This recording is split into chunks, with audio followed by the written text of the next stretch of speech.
Bonjour à tous, bienvenue sur notre nouveau rendez-vous du jeudi pour un nouveau webinaire. On est ravis de vous accueillir aujourd'hui pour parler du déconfinement et du télétravail et notamment un témoignage de deux sociétés que vous devez connaître. Side avec son cofondateur et CMO Gaspard et Emmanuel, cofondatrice et CEO de Skello. Juste avant de leur laisser la parole pour qu'ils se présentent, je vais juste revenir sur les petites choses à savoir avant de commencer concernant le format. Il faut savoir que ce webinaire est enregistré et qu'on vous l'enverra par mail, donc vous pourrez l'envoyer à qui vous le souhaitez derrière. Vous avez sur votre droite un onglet questions pour poser toutes vos questions directement à Emmanuel et Gaspard et un onglet de chat sur lequel vous pouvez nous faire un petit bonjour et où vous pouvez interagir avec tout le monde. Enfin, on vous enverra un petit questionnaire à la fin de ce webinaire pour savoir quel sujet vous souhaitez qu'on aborde pour les prochains et pour vous aider au mieux dans la reprise et le déconfinement. Un dernier petit point important, on vous conseille d'appuyer sur la petite cloche que vous voyez en haut à droite de votre écran afin de ne pas être dérangé par le bruit des notifications. Du coup, je vais vous laisser la parole. Emmanuel, bon, les gens commencent à te connaître, mais je te laisse te présenter pour ceux qui ne te connaîtraient pas. Ouais, bonjour à tous.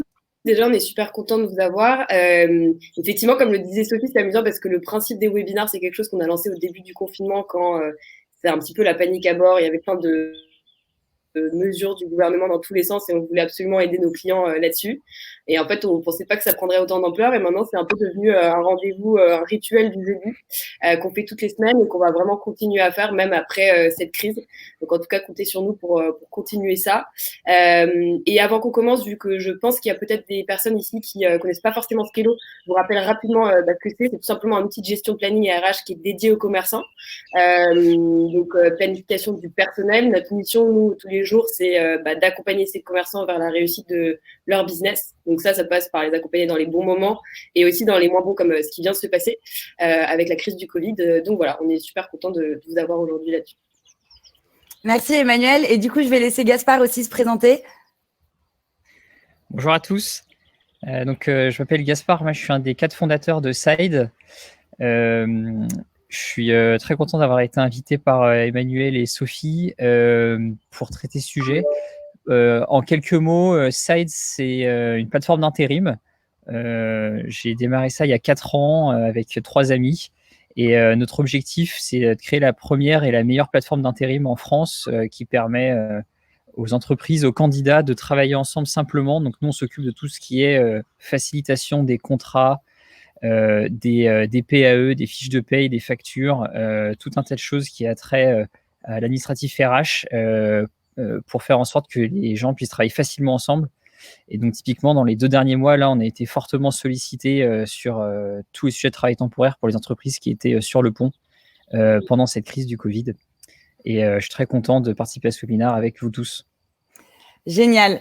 Du coup, je vais vous expliquer un petit peu les différents sujets qu'on a décidé d'aborder aujourd'hui. Déjà, on trouvait ça important en faisant venir 2 cofondateurs à ce webinaire d'expliquer les mesures que nous, on allait mettre chacun en place au sein de notre société. Surtout que vous verrez que Side et Skello vont fonctionner de façon assez différente. Et je pense que ça peut à chacun vous donner des idées sur vos établissements à vous.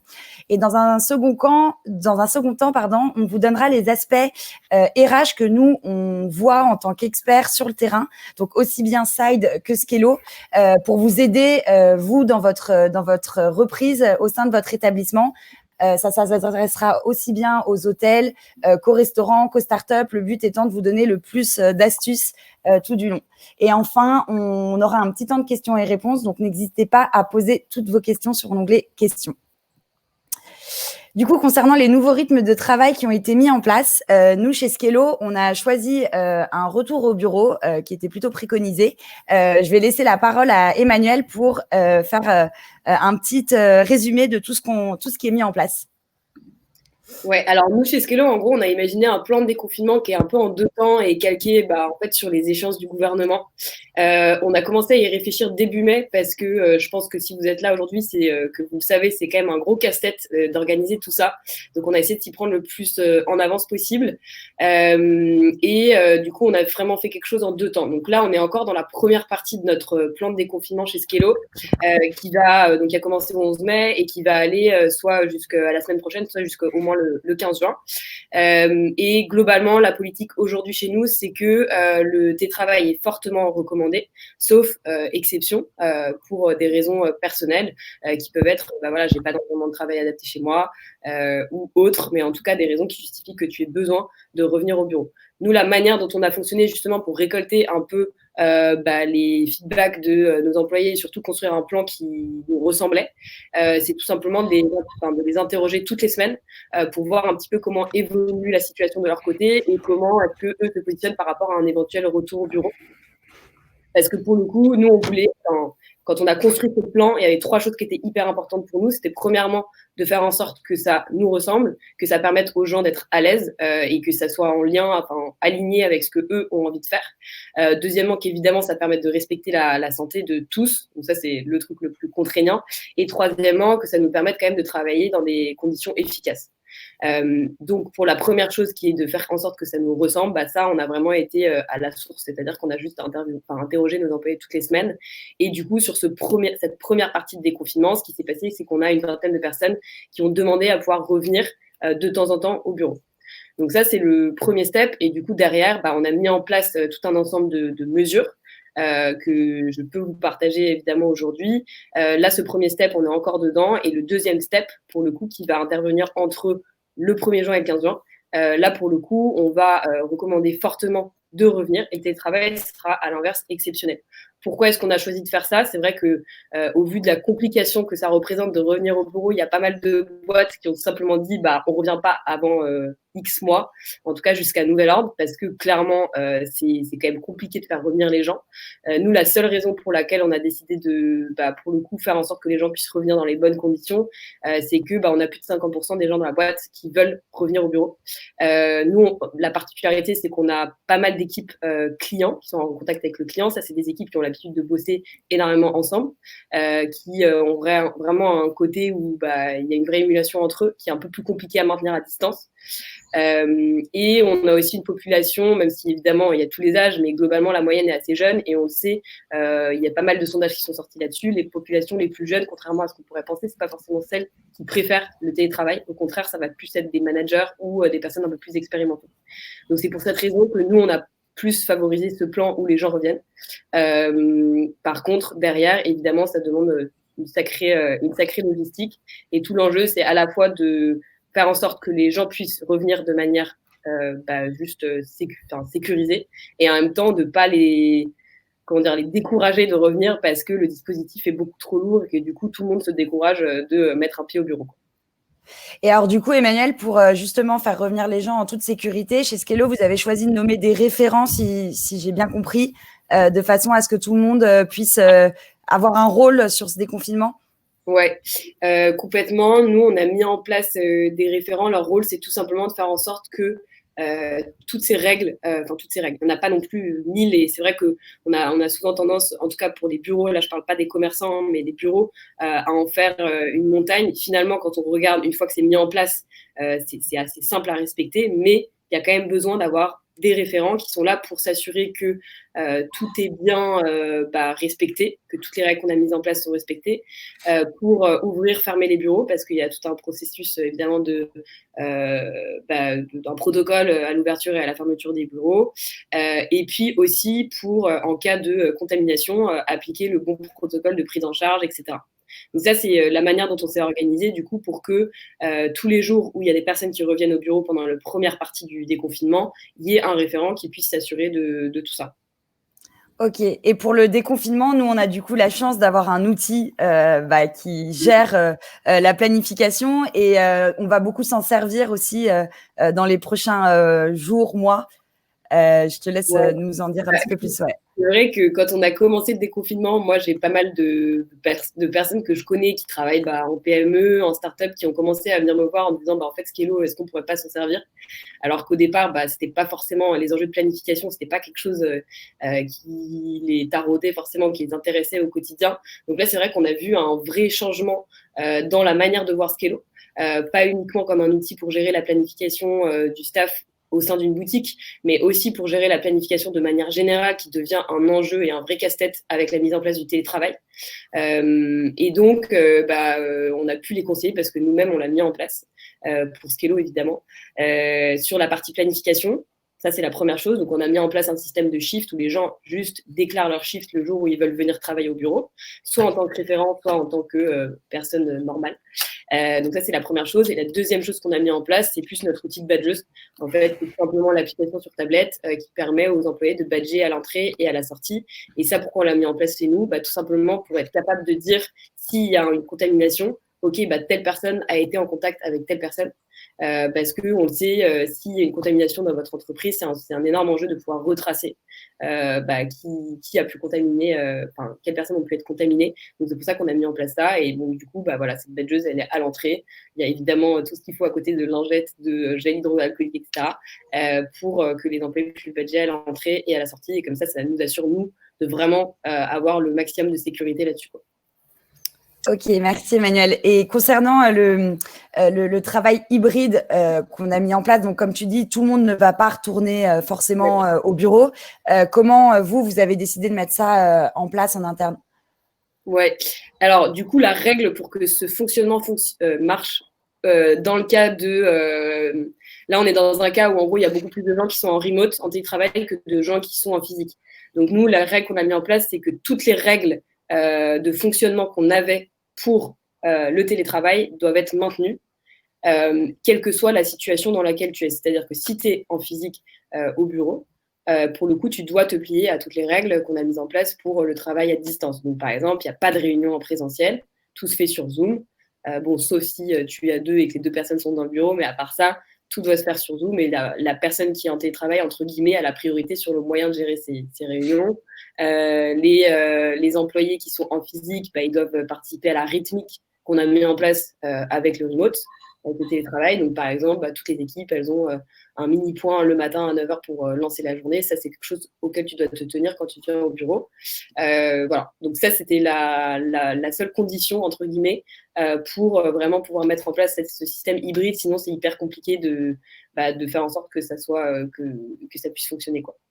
Et puis, au-delà de faire en sorte que ça fonctionne, ça aide aussi à respecter les gestes barrières et les mesures sanitaires. Je sais que c'est Skélo, par exemple, vous avez décidé de fermer les différentes salles de réunion vu qu'elles se font encore par webcam, et ça peut aider justement à ne pas se faire en sorte que le virus se propage. Comment vous faites pour que les gestes barrières et les mesures sanitaires soient respectées chez Skélo, au-delà de ces petits points des salles de réunion fermées, par exemple?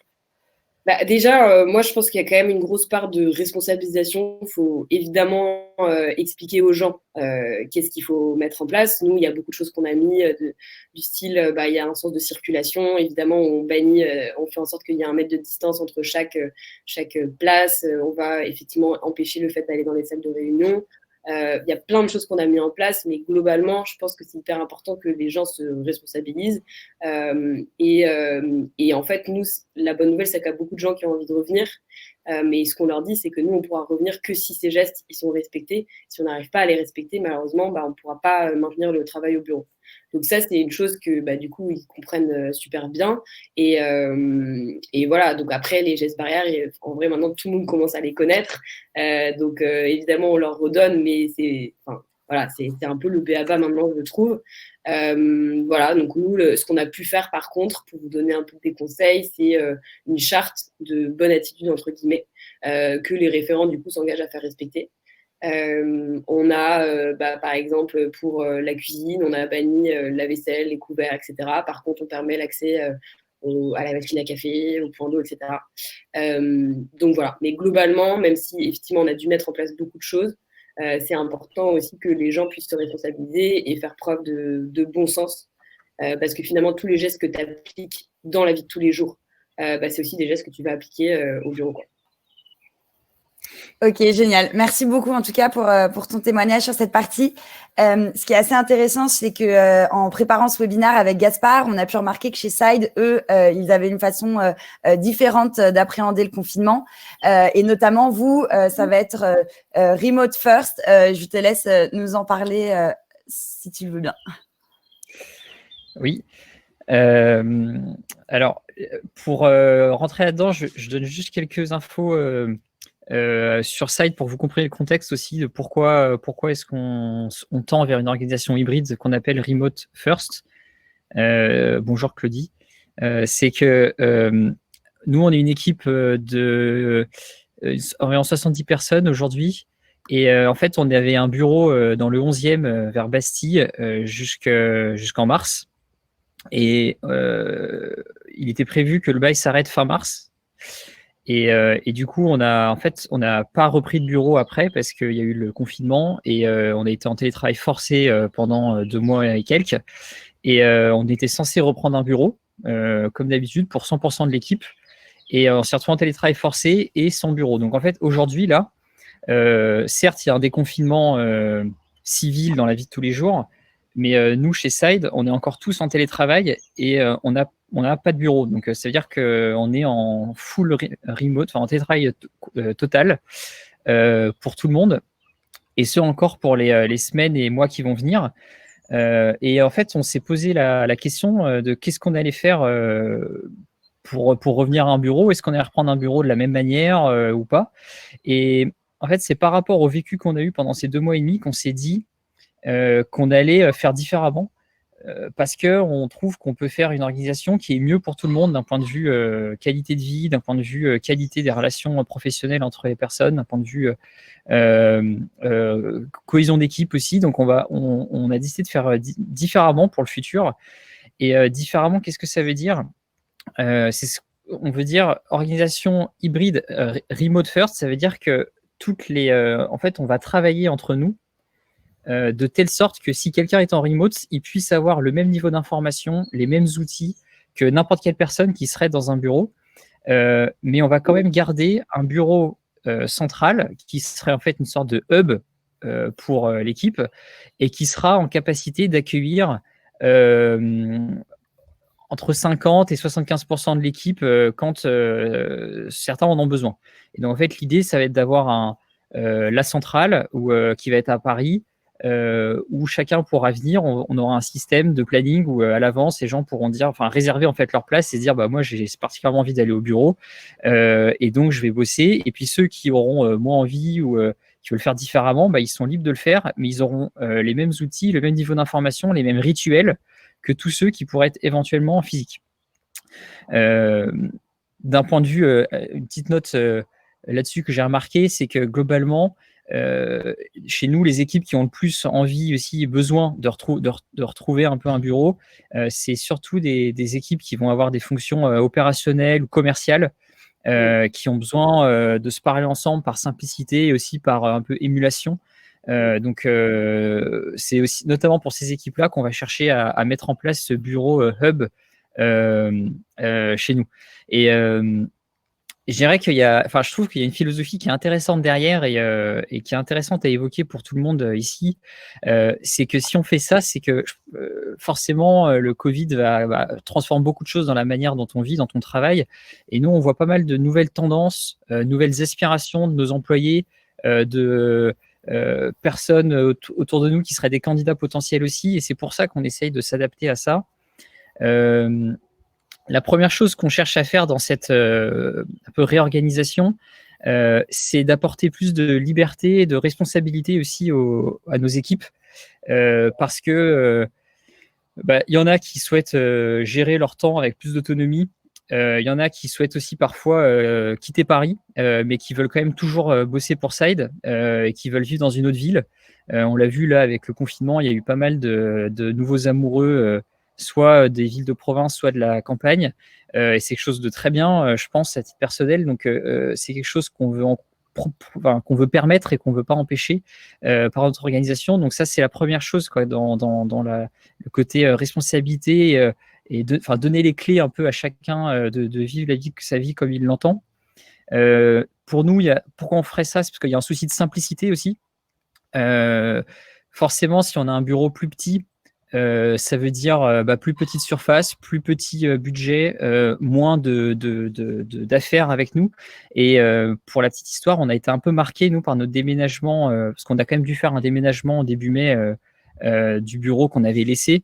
Et en fait, on a été marqué par la quantité de câbles, de connecteurs, de papier, de trucs qui servent à rien, en fait, qu'on avait. Et on essaye maintenant d'être dans une logique un peu plus légère, simple, et d'être un peu moins dans le paternalisme startup qu'il y a beaucoup eu à Paris dans les dernières années, où on doit donner tout le matériel nécessaire, des fruits, des légumes, des trucs. Et bon, parfois, c'est très bien de proposer ça, mais je trouve qu'il y a aussi une certaine limite et parfois, tout le monde n'a pas forcément besoin de ça. Donc, on essaie de retrouver une certaine légèreté par rapport à ça et de proposer des rituels d'équipe et de réallouer les budgets autrement. Donc, par exemple, en fait, le budget qu'on va mettre en moins dans le bureau, on pourra le remettre dans des séminaires d'entreprise qui auront lieu tous les trimestres ou tous les semestres à voir. Mais voilà, faut se réorganiser un peu comme ça. Et le dernier point qui est intéressant, je pense, dans cette organisation, c'est le côté attractif que ça peut avoir pour retenir nos équipes actuelles et pour attirer des candidats futurs. Maintenant, juste pour que ça marche, c'est ce qu'il y a sur la slide là, c'est qu'il y a 3 piliers importants à suivre, qu'on est en train de mettre en place aujourd'hui, puisque je vous parle de quelque chose qui est frais. Il faut qu'il y ait un cadre en place pour que ce système fonctionne bien, et donc c'est ce qu'on est en train de faire là. Le premier pilier de notre cadre, c'est le côté business, d'avoir les bons outils, d'avoir le bon alignement, d'avoir la bonne communication entre nous. Et donc pour ça, on met en place un certain nombre d'outils, de règles de communication, pour les communications immédiates, on utilise un chat d'entreprise. Pour des sujets plus denses, on va passer sur d'autres outils. On met en place une rythmique précise où on se retrouve quotidiennement avec au sein de chaque sous-équipe pour pouvoir se voir, se parler.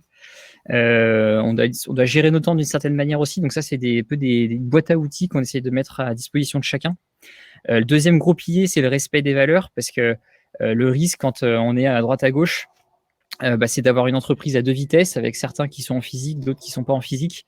Donc là, on met un certain nombre de rituels, de codes, de comportements qui nous permettront de respecter les 3 valeurs de Side, qui sont Be Champions, Fight for Yes et Be Buddies.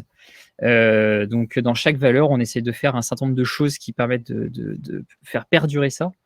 Donc là, je te coupe 2 secondes, mais du coup, ça recoupe ce qu'a dit Emmanuel tout à l'heure, pareil, avec le fait que chez Skello, on garde les réunions par Zoom ou des choses comme ça, de façon à ce que tout le monde partage les mêmes valeurs que nous aussi, du coup, on a chez Skello, et que tout le monde soit toujours aligné sur le même point. C'est hyper intéressant. Exactement. Et le dernier point sur la cohésion d'équipe, c'est de mettre en place un certain nombre de choses. Donc là, chacun fait un peu sa tambouille, ces choses qui sont importantes. Nous, on veut mettre en place ces off-site plus régulièrement, les séminaires plus régulièrement. On a mis en place une série vidéo entre les gens où chacun publie une vidéo de son quotidien. Et appelle, un peu comme le Ice Bucket Challenge, vous voyez, appelle quelqu'un d'autre à faire une nouvelle vidéo pour passer son quotidien. Donc ça fait une mini-série Side. Il y a tout des choses plus que relatives à la vie d'équipe, aux liants qu'on doit mettre en place. Vous avez peut-être vu aussi qu'il y avait des boîtes comme Airbnb qui faisaient des recettes collectives, et j'en ai fait une aussi, et ça marche vachement bien, c'est hyper intéressant. Donc il y a un peu tous les pans comme ça de la vie d'entreprise qu'il faut réussir à reconstituer à distance. Parce que ce qu'il faut éviter, c'est d'avoir une entreprise de freelance. Le but, c'est pas ça, quoi. C'est de garder une entreprise qui a un corps fort. Ouais, pareil, nous chez Skello, Emmanuel, tu seras plus à même d'en parler, mais c'est vrai qu'on fait des randoms toutes les semaines, ce qui permet de communiquer avec les différentes équipes, ce qui est assez intéressant. Ouais, nous, il y a pas mal de choses, en fait. Ce qui est assez intéressant dans le confinement, c'est que je trouve on est devenu hyper créatif, justement, dans notre manière d'animer les équipes. Et effectivement, on a mis en place ce qu'on appelle un random coffee. Donc, c'est quelque chose qui va te matcher toutes les semaines avec une ou deux personnes qui n'est pas dans ton équipe, donc tu connais pas forcément. Et ça, c'est quelque chose qu'on faisait déjà en physique. Donc, du coup, qu'on s'est dit, bah voilà, on peut aussi continuer de le faire à distance. Nous, on a un système de ce qu'on appelle des happiness qui sont un peu les personnes qui sont élues tous les mois, qui doivent justement animer la vie de l'équipe et qui du coup le font encore plus en fait à distance. Et donc du coup toutes les semaines, il y a en plus de tout ce qui peut se faire dans les équipes, un moment de boîte, le jeudi soir en l'occurrence, pendant une demi-heure ou plus si les gens le veulent, où on va faire un peu un débrief de la semaine, où on va faire mettre en avant certaines personnes, faire participer à des jeux, etc. Et en fait, c'est super important parce qu'effectivement, sinon, tu deviens une entreprise de freelance, quoi. Après, par rapport à ce que tu disais, Gaspard, ce que je trouve hyper intéressant, c'est que vous avez commencé déjà à réfléchir un peu à l'avenir de Side. Nous, on commence à y réfléchir, mais on se dit aussi que ça peut être intéressant quand on revient, et c'est aussi l'objectif de revenir à un moment au bureau tous ensemble pour se poser et se dire, OK, justement, comment est-ce qu'on imagine cet avenir? Comment est-ce qu'on va faire évoluer nos méthodes de travail? Parce que, comme tu dis, c'est impossible de garder les mêmes qu'avant. Ça a été c'était quelque chose de tellement marquant cette période que c'est sûr que tout va évoluer. Et peut-être que nos valeurs aussi, en fait, elles vont évoluer avec ce qu'ont vécu chacun pendant le confinement. Je pense que ça, c'est super important aussi en tout cas, nous, on pense que c'est important de prendre un moment avec tout le monde pour dire, OK, comment est-ce que vous avez vécu ce confinement? Parce que je pense que ça peut être assez difficile. Il y a peut-être des gens qui l'ont vécu de manière super positive, d'autres qui l'ont vécu franchement de manière hyper dure. Et ça, c'est important que les gens puissent échanger là-dessus, parce que je pense que là, on a l'impression qu'il y a une vraie cohésion, ce qui est vrai. Mais par contre, le retour post-crise dans les conditions un petit peu plus normales, il est possible que ça soit à ce moment-là que les clivages apparaissent. Et c'est du coup super important de communiquer et de faire un vrai bilan de comment chacun l'a ressenti, quoi. Et comment est-ce que chacun voit l'avenir de la boîte, la méthode de travail, etc. Génial. Bon, alors le temps tourne, il y a plein de choses à dire sur ces sujets, mais j'aimerais bien qu'on voit la deuxième partie du webinaire et de notre aspect expert RH. Juste pour clôturer ça, Gaspard, on a juste une petite question de Mathias qui nous demande si le télétravail a eu un impact sur la productivité des collaborateurs chez Side ou pas. Alors, pour répondre à cette question, je dirais que j'ai deux approches, quoi. Je peux avoir une approche chiffrée et une approche un peu plus ressentie. Sur l'approche chiffrée, ce que je peux dire, c'est que d'un point de vue chiffre, on a plutôt augmenté nos chiffres pendant le télétravail qu'avant. Il n'y a pas eu de baisse par rapport à ça. Après, j'ai pas la main sur le temps de travail et tout de chacun, c'est sûr, mais en tout cas dans ce qui en sort, l'output, j'ai vu que c'était plutôt positif parce qu'on s'est bien réorienté dans la période. Et après, d'un point de vue plus feeling, j'ai pas ressenti de baisse d'engagement de la part des équipes. Donc je dirais comme ça de manière un peu fraîche et à chaud, quoi, que c'est plutôt il n'y a pas d'impact particulier. Après, dans la durée, évidemment, c'est là où il y a un challenge. On va voir comment ça va évoluer. Et je pense qu'on pourra, il y aura peut-être des baisses potentielles, mais on va le voir dans la partie juste après de Sophie là. Gaspard, je te coupe 2 secondes. Il y a du vent qui passe sur ton micro, je pense. Voilà, c'est beaucoup mieux. Pardon, excusez-moi. C'est beaucoup mieux. Voilà, on t'entend. Ouais, je dis on va en parler juste après avec Sophie. Là, il y a un besoin en fait d'aller-retour avec les employés pour prendre le pouls auprès d'eux, pour s'assurer qu'effectivement chacun est toujours bien engagé et que la productivité est toujours au rendez-vous. Exactement. Donc, du coup, bonne transition sur notre connaissance RH sur le terrain. On voulait aborder 3 points avec vous. Et le premier, c'est gérer vos équipes, les meilleures pratiques. Emmanuel, je te laisse la main sur ce sujet. Ouais. Alors nous, il y a eu un gros enjeu de communication et il a été double parce qu'à la fois, on a des équipes qui sont en chômage partiel et on a des équipes qui, du coup, ne sont pas en physique et que ça, c'était quelque chose de complètement nouveau parce que c'était du remote forcé, entre guillemets. Donc, nous, ce qu'on a essayé de faire le plus possible, même si forcément, je pense il y a des moments où on n'a pas assez communiqué, ça a été de justement tenir au courant les gens le plus en amont possible de ce qui allait se passer, de notre plan d'action. Toutes les semaines, les interroger sur comment est-ce qu'ils se sentaient dans la boîte, c'était quoi les points de blocage, c'était quoi les choses positives. Du coup, essayer de le plus possible communiquer. Et la règle d'or, je pense, c'est que même quand tu ne sais pas, il faut communiquer et dire que tu ne sais pas. Les gens, dans ce genre de période, ils acceptent que tu ne saches pas forcément ce qui va se passer, tout simplement parce que tu dépends énormément du gouvernement qui lui-même ne sait pas forcément ce qui va se passer. Pour le coup, ça, c'est quelque chose qu'on a essayé de faire le plus possible.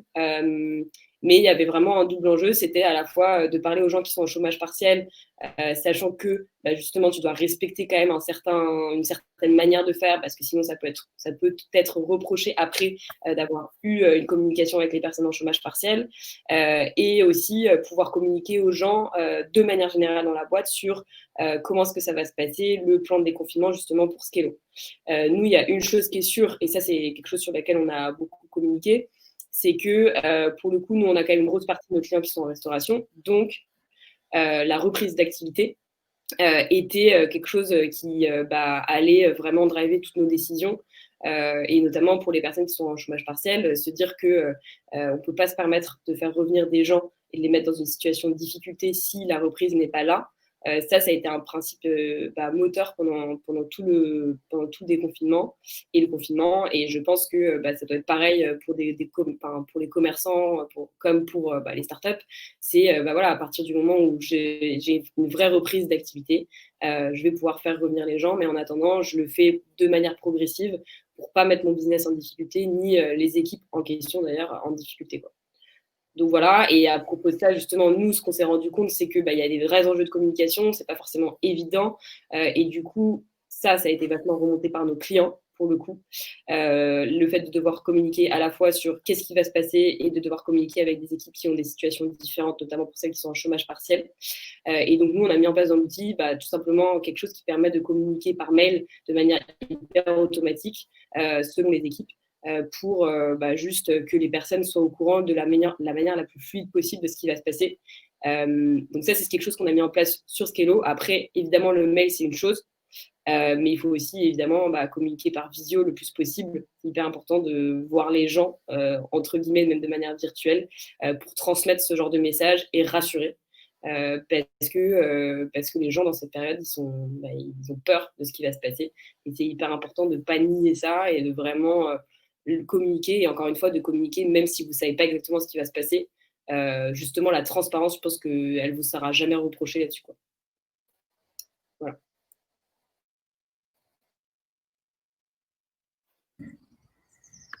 J'ai l'impression qu'on a perdu notre modératrice. Et qu'est-ce que toi, de ton côté, Gaspard, tu me disais que tu avais plus bossé sur la partie comment est-ce que justement je fais en sorte de comprendre comment sont engagées les équipes et de faire en sorte qu'ils soient motivés même à distance. Ça, qu'est-ce que tu as mis en place de ton côté? Nous, on a mis en place un baromètre d'équipe fait maison. On utilise Typeform et une spreadsheet pour. Ça doit être peut-être similaire à votre système avec des questions qu'on choisit nous-mêmes pour prendre le pouls. Et en fait, ça, on le faisait chaque mois déjà par le passé. Et là, on ajuste les questions spécifiquement.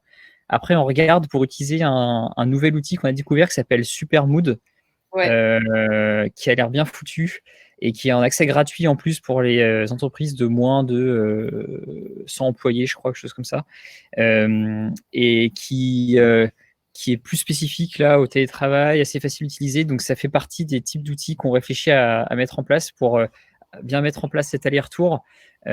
Aussi bien sur, je pense qu'il est important, c'est l'état d'esprit de travail et c'est aussi le matériel qui est à disposition, parce que en fait, il y a plein de gens qui n'ont pas forcément les bons outils, le bon matériel chez eux pour bien bosser. C'est aussi pour ce à quoi sert un bureau, quoi, à la base.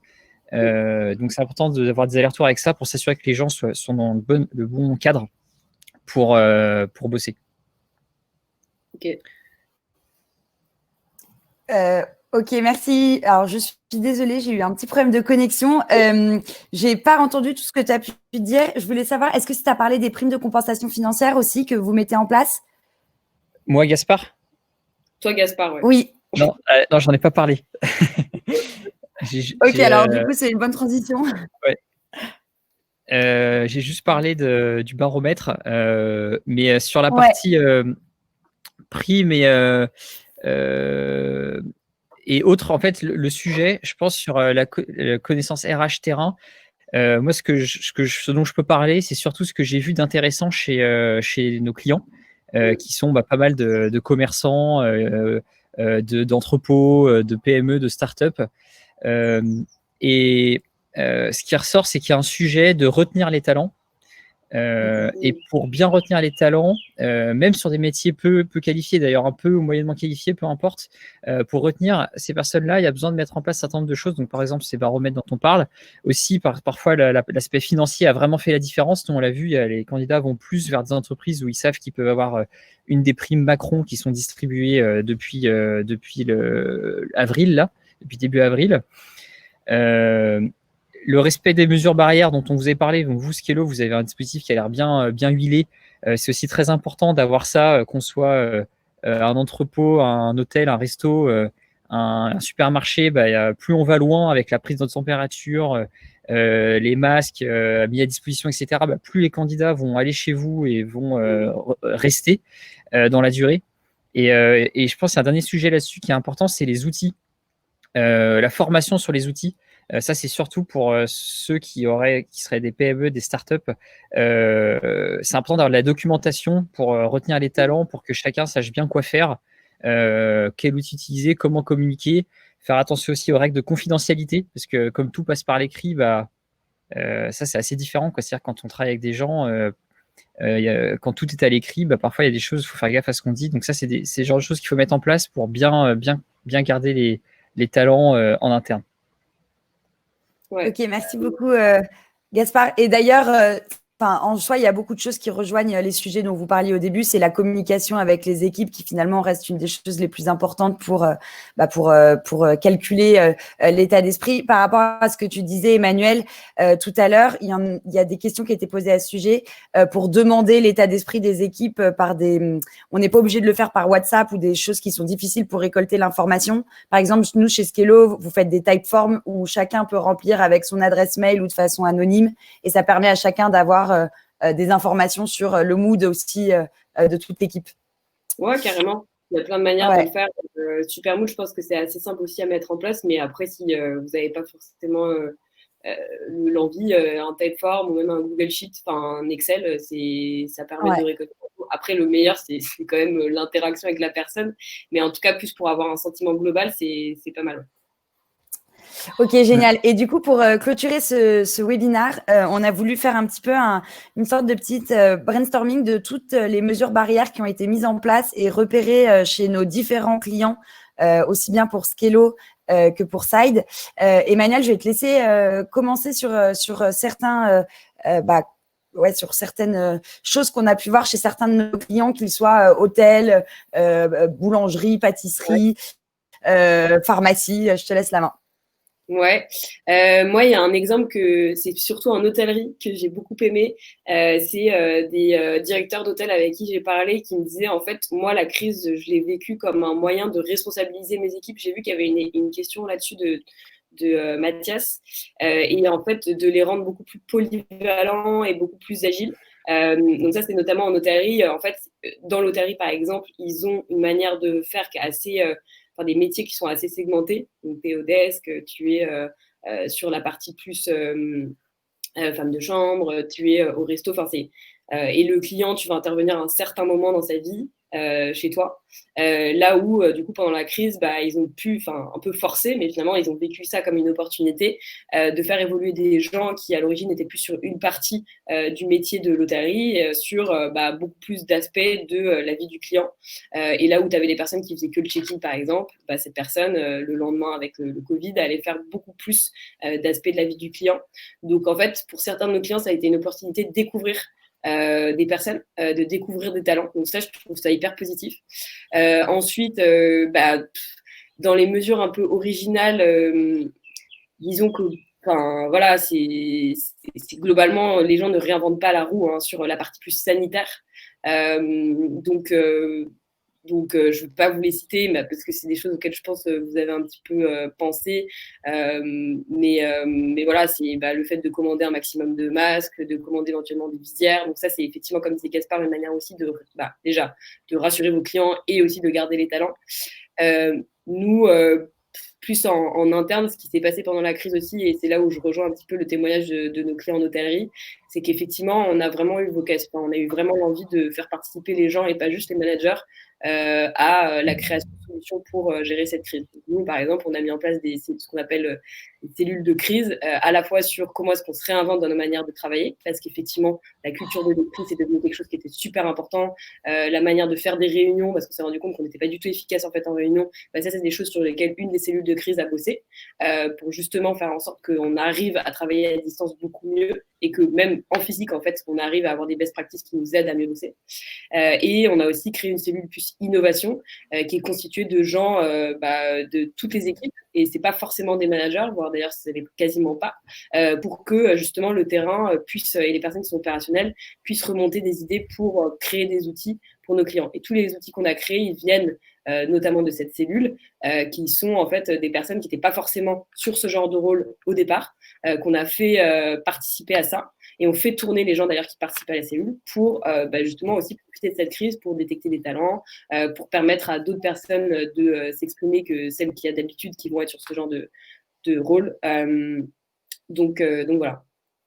Ok, merci beaucoup Emmanuel. Et du coup, toi, Gaspard, chez Side, par rapport à vos clients, qu'est-ce que vous avez pu remarquer?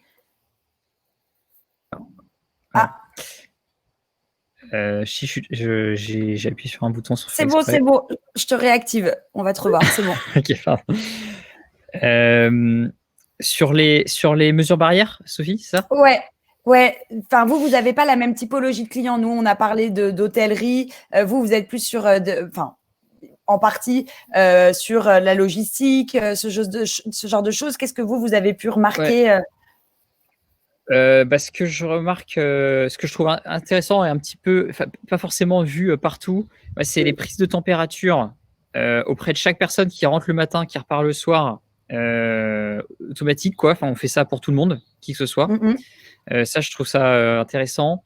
Les pauses en différé, c'est quelque chose que j'ai vu aussi, c'est s'assurer que tout le monde ne prend pas sa pause au même moment et que quand ils prennent leur pause, ils ont des espaces assez distingués les uns des autres.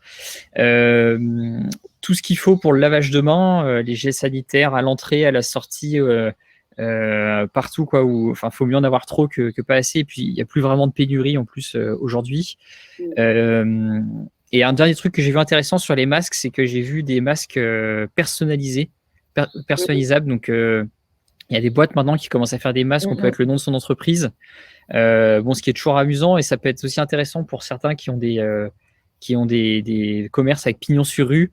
Si tu es Monoprix, tu peux avoir un masque avec marqué Monoprix, bienvenue dessus. On fait un peu mieux par rapport à ce qu'on est obligé de faire, quoi. Donc, c'est des choses intéressantes que j'ai vues.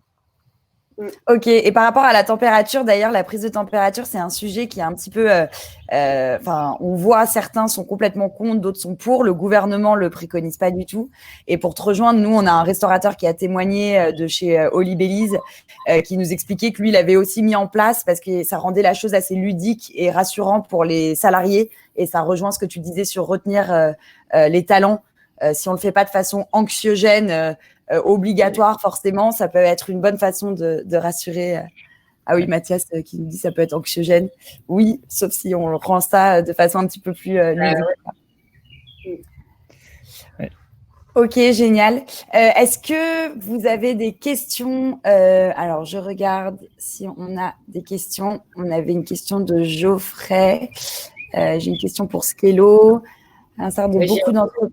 Ouais, tu as répondu tout à l'heure, exactement. Exactement.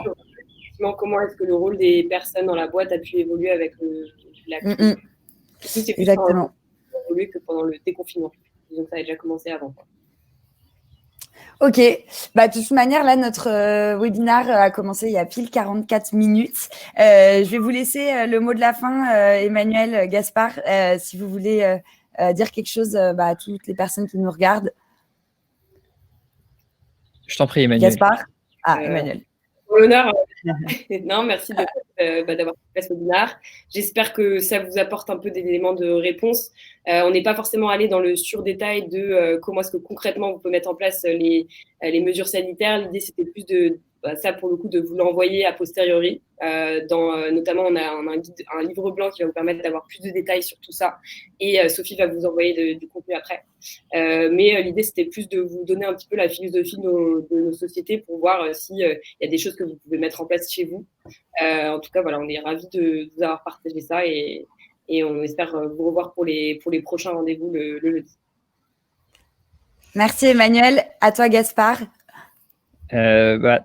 Très content d'avoir échangé avec vous tous également. Je suis d'accord avec Manuel sur le côté philosophie, c'est qu'on échange des actions et des pensées qui sont encore assez jeunes et qui vont être consolidées, creusées dans les prochaines semaines. Je pense que ce qui est important, c'est de faire cette construction le plus possible avec toutes les équipes. En fait, de décentraliser ça et de donner. J'aime bien votre système chez Scaleo, effectivement, d'avoir un responsable dans chaque équipe.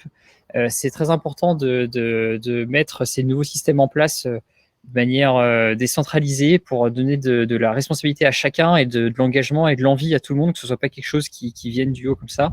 Donc, c'est un dernier conseil que je pourrais avoir et ce que nous, on va essayer de faire. Et puis, je suis très ouvert pour parler de ça dans le futur avec certains qui seraient intéressés par ces sujets pour apprendre d'eux, pour donner quelques retours d'expérience parce que c'est des nouvelles choses à construire que je trouve très excitantes et qui vont sûrement changer un peu la face, je pense aussi, des nouvelles entreprises, des startups, des PME en France parce que y a eu un gros culte du bureau, je trouve, dans les 4-5 dernières années.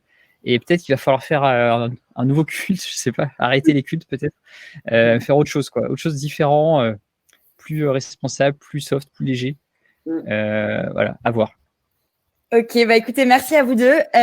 Pour les personnes qui nous regardent, sachez qu'on va mettre en place la semaine prochaine un webinaire qui sera beaucoup plus axé sur l'hôtellerie et la restauration, notamment avec les mesures du gouvernement qui vont être annoncées cet après-midi par Édouard Philippe. Donc voilà, on vous enverra une petite invitation pour ce webinaire. Clélia vous a aussi mis un lien, le premier donc pour vous demander les sujets que vous souhaitez aborder lors d'un prochain webinaire, et vous a aussi transmis le lien vers le guide du déconfinement dont vous parlez, Emmanuel, il y a juste quelques minutes. Merci à vous deux en tout cas d'avoir participé à ce webinaire et merci à vous d'avoir suivi ce webinaire également et d'être aussi fidèles toutes les semaines. Je vous souhaite une bonne journée à tous et on se retrouve la semaine prochaine du coup. Au revoir Emmanuel, au revoir Gaspard. Au revoir. Salut, ciao.